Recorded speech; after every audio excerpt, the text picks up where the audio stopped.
Doktor, doktor, andyan naman yung pumapatay. Sensei, sensei, mata ano ko siya kimashita yo. Magandang umaga, hapon, o gabi sa inyong lahat. Sa ating pagpapatuloy ng ating kwento tungkol kay Linda, ang ating bida sa anak ng aswang. Ngayon malalaman na natin na hindi lamang sa Pilipinas nangyari ang kwentong ito, kung hindi rin sa bansang Hapon.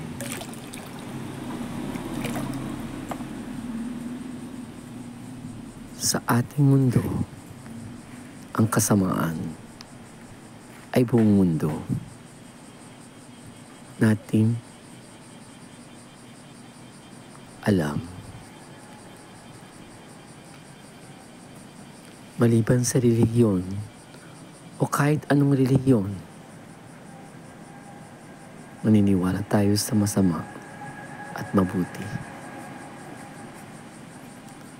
Ngunit dahil sa ating pananampalataya, ito ay nagpapalakas sa atin. Kahit anong kasamaan, malulupig din ito sa huli. Dahil meron tayong pananalig sa taas, sa kahit anong relihiyon. Si Diyos, si Allah, si Buddha, iisa lamang ito. Kaya ito lang ang lulupig.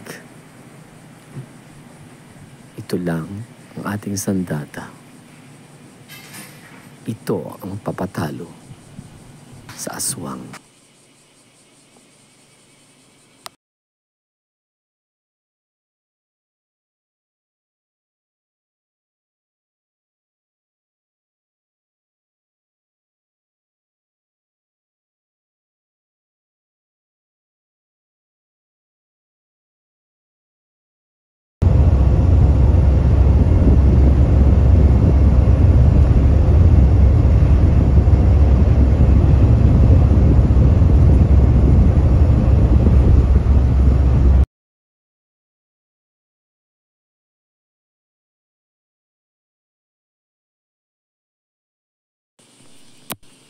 Andito na si Linda sa Chiba.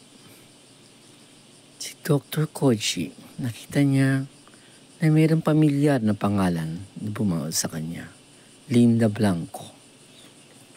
Agad siyang tinawagan ng kanyang tatay-tatay. At sinabi niyang,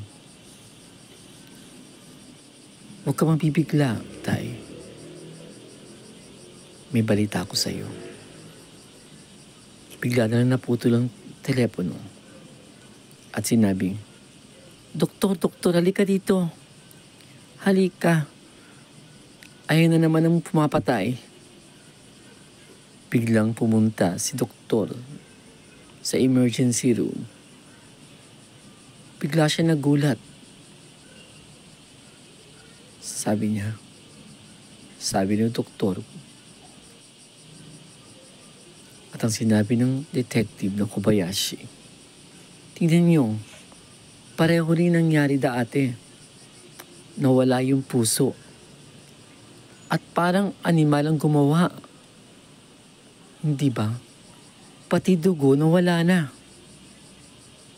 Nakakasuka. Ano ba ito? Oto-san, miskemashita yo. Daijoubu. Kondo ai ni hanashimashou. Sensei, mata ano korosha kita." Sensei wa kimashita. Bikkuri shita. Mite. 同じぐらい前と、心臓もない。キモい。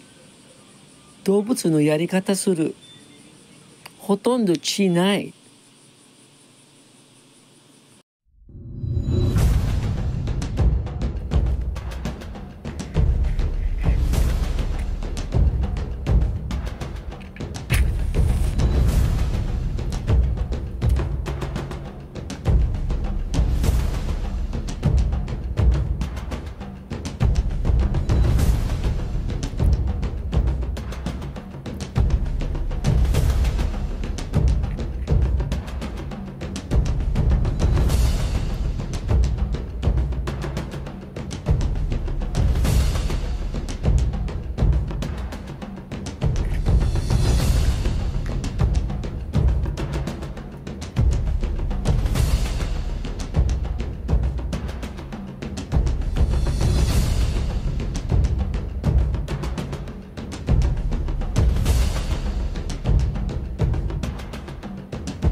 Hanggang dito na lamang at maraming salamat sa inyong lahat.